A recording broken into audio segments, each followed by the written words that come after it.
Hello you guys, another fun how-to, and this time we have a GMC Yukon, and this one's a Yukon XL GMC, and it's a 2011, and the motor size will be a 6.2 liter. So 6.2 liter GMC Yukon XL. We are looking at how to replace a wheel hub on the front. So let's look at how that's done. So first thing you're going to want to do is remove the wheel. Once you remove your wheel, which is 7/8 for the lugs. Right now what you're going to want to do is spray WD-40 on the axle nut. You're going to thank me later for that.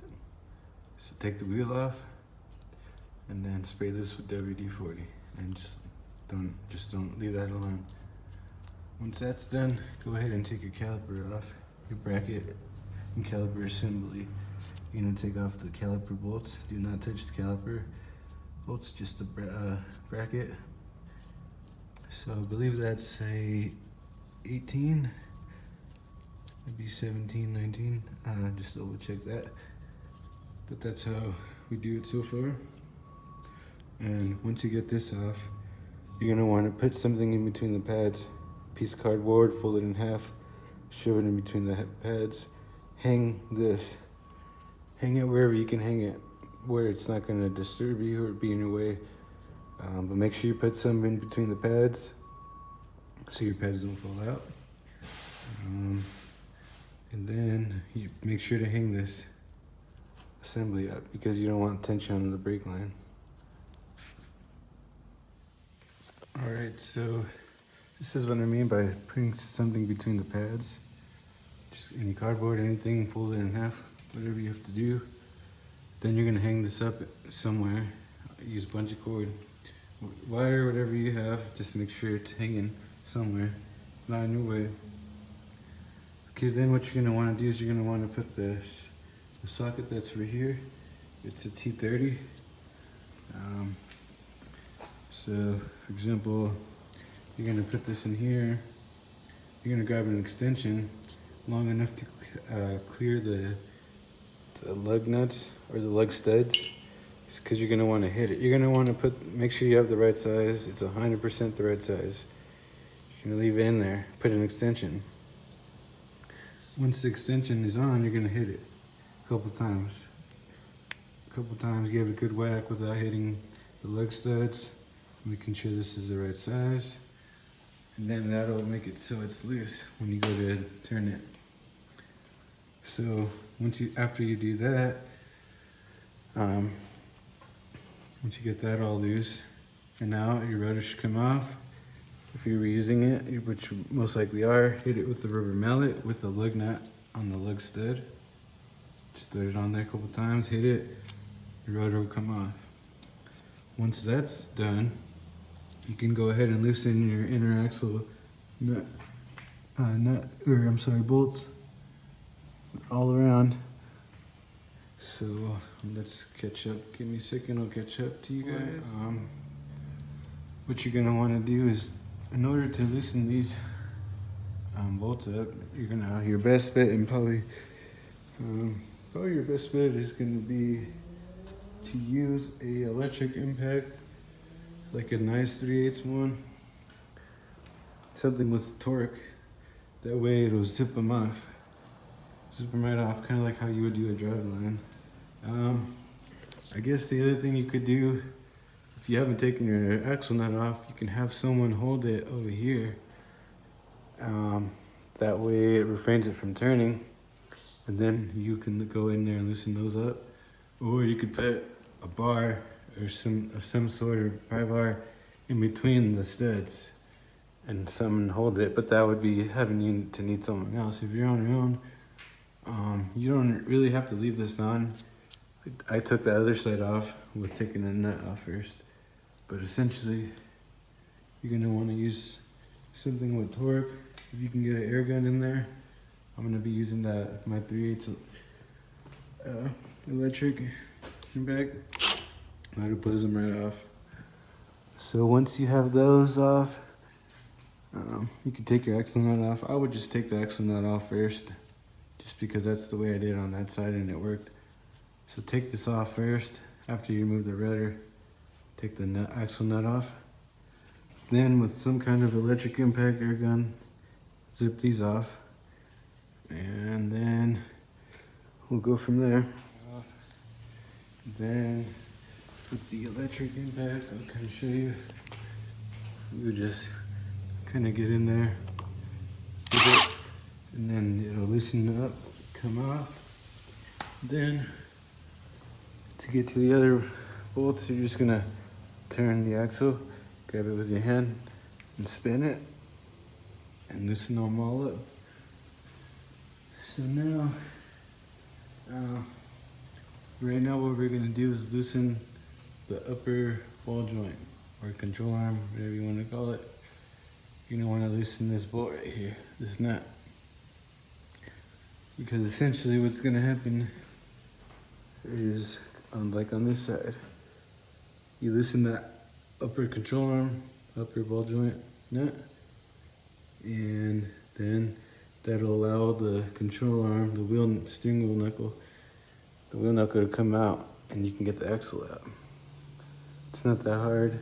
You don't have to worry about tranny fluid. It's sealed tranny, as you can see, because it is 4-wheel drive, yada yada. What you can kind of do too right now is try to separate it. Just kind of pull it back, and you'll notice a gap. Stick a flathead in there and carefully pry it off there. And that'll help it come off the face of the tranny where it's housing. So once you're at this point, go ahead and loosen this. I used a wrench. It was 18, I believe. Just double check it. So you're gonna have to loosen it with that. You might have to figure out a way to loosen it with a bar, some kind of pipe bar, but it is an 18. Double check it. So once you get up to that point, we will continue. So what's gonna end up happening is this is not gonna come out. But all you have to do is, I was even able to do it with a regular hammer. A lot of people would yell at me for using this kind of hammer here, but it's my good luck hammer. Anyway, so you're just gonna strike it, boom, boom, boom. So it comes out and it'll literally pop out. Just make sure you hit it straight and firm and hard, boom. And it literally just popped out. So now, making sure that your caliper is fairly secure, you're gonna take it out, and that's it. Your axle will start to come out. Hit the end of it with the hammer to help it push it out, and that's it. Once this comes out, kind of push the end of it kind of down, and when you hit this, hit it carefully. You don't want to damage the inside of it. I'll show you. You don't really have to put the nut on the end of it. I mean, you should. But if you're careful, you won't damage this at all. This is not damaged at all. So you're gonna want to hit it right here. Just tap it. You don't have to get crazy. You hit it on the edge, you run the risk of denting one of these threads. And even if one thread gets dented, you can have some more issues and you have to replace the axle. You could still probably run the axle nut on there, but just be careful. And now, as you can see, it's pretty much ready to come out. So get the axle out of there, and then we'll have access to the bolts for the wheel hub. At this point, your wheel bearing is basically ready to come out. So now you have access to your bolts. You can get them, boom. There's 3 of them, it's like a triangle. But before you do that, take your ABS wire out. Just make sure you get the right socket for it. You can use a torque. Just make sure 100% fits. 100% fits. Take that out. loosen the bolts for it. There's 3 of them. There's 1, 2, and 3. Okay, then this is gonna be fairly stuck on there. So you're gonna wanna hammer it, boom, boom, one side, maybe the top, going towards this way, obviously because it's gonna be one piece. And same thing over here, be careful with the backing plate. The backing plate's gonna come off, take note of how it goes.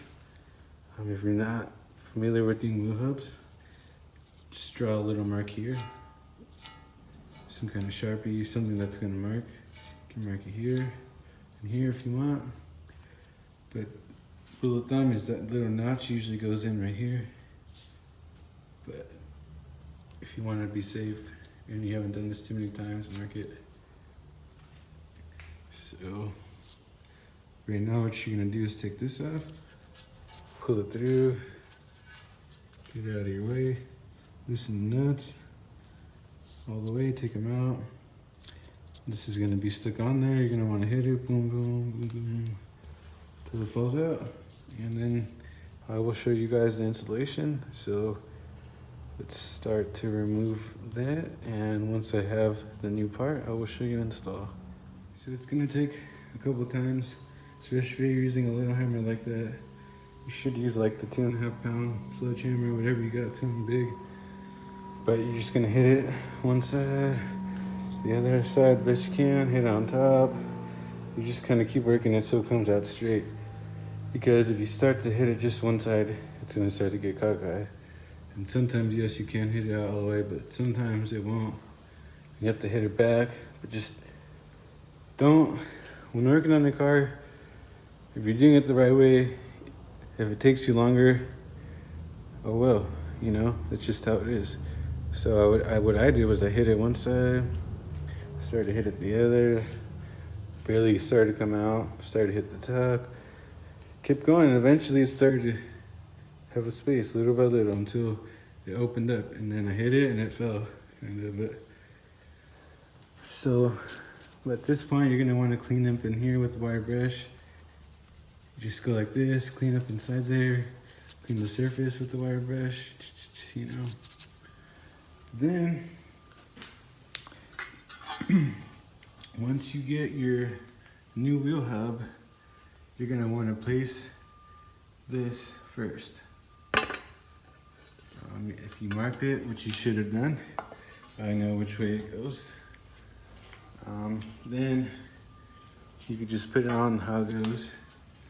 So it goes on this way, like so. You're gonna want to put that on first. Then, since this is gonna be held right, you're gonna be holding this.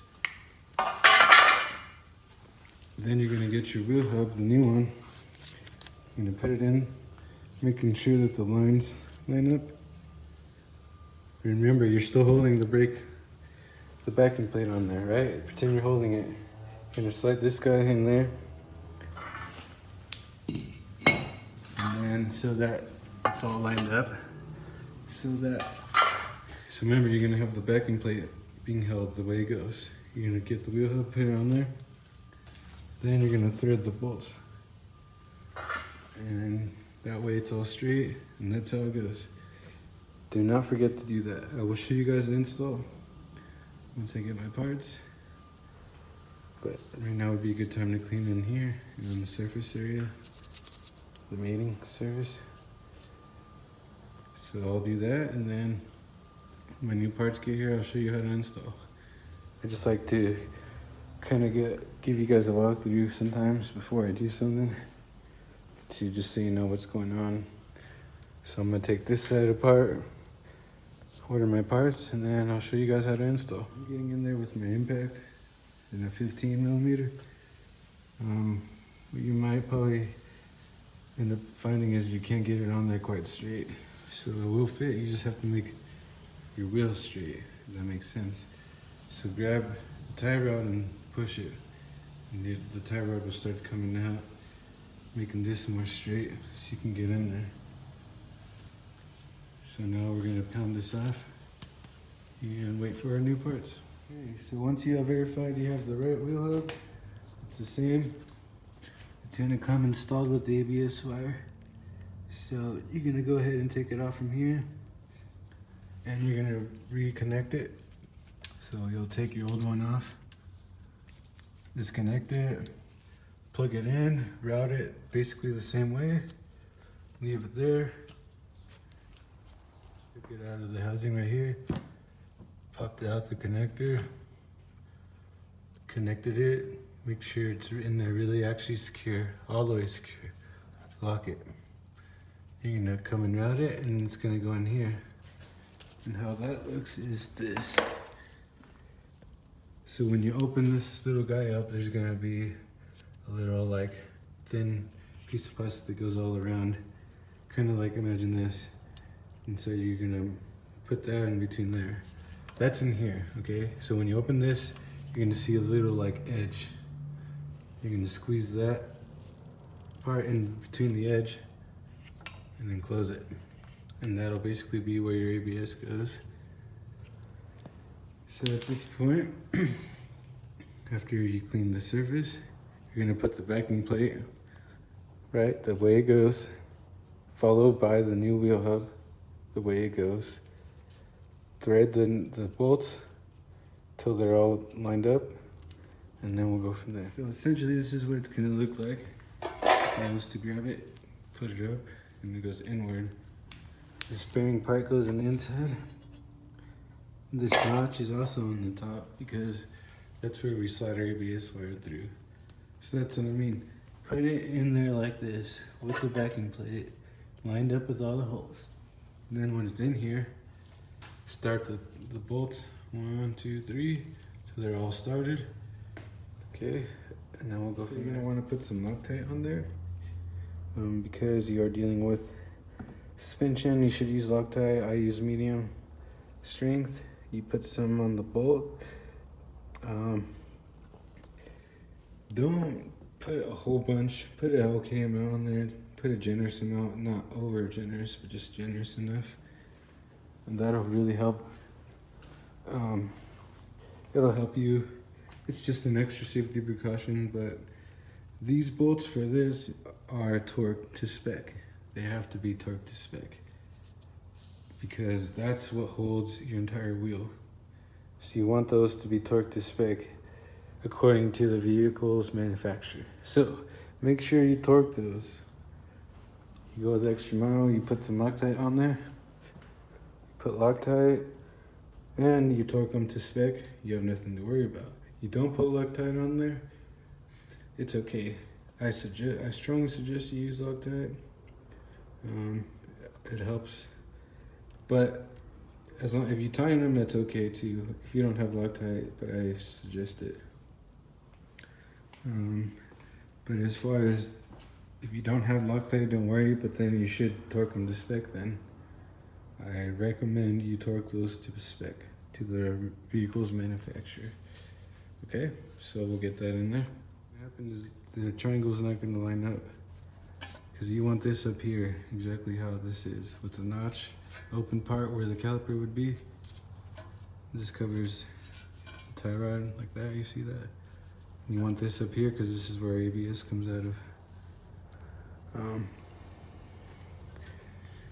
Okay, so with that being said, you're gonna want to line up this so that the wheel sensor is back up here. So actually I have this on wrong, but this is kind of just showing you how it goes. So what you want to do to correct this is you're going to want to hold this side and turn the bearing side until everything lines up. So make sure that the ABS connection, as you know, as you can see, it does go the right way, but the ABS should be up here. It's way down here. So you're just going to rotate it and correct it. And then tighten those to spec. If it's already up here, then good job. If not, put it up here. This back and play where it goes. These tying down. I kind of just pulled this wire just to show you. But at this point, you have to get in your upper ball joint. So this is going to be out. You're going to push this in and push this downward. So you're gonna pull down on it and enough to start to thread it. Snap, and then you'll tighten this down. Then after that's done, you could put your nut right here, just put it on. Don't forget the little spacer. What do you call that? I'm gonna bring it right out of the washer. Then the nut. And we'll go from there. Go ahead and line your bolts up for the axle. Tying them all down how they were. Torque to spec. Then you're gonna put your axle nut on. Torque that to your vehicle specification as well. Alright, and then after that, go ahead and tighten this wire down if you didn't. Once everything else is tight, everything in here, go ahead and put your rotor on with the nut. Tighten your caliper bolts on, and you're done. Before putting it all back together, make sure you actually tightened everything. And that's about it. That's how we do a wheel bearing in a GMC Yukon. Thanks for watching. I hope this video helps.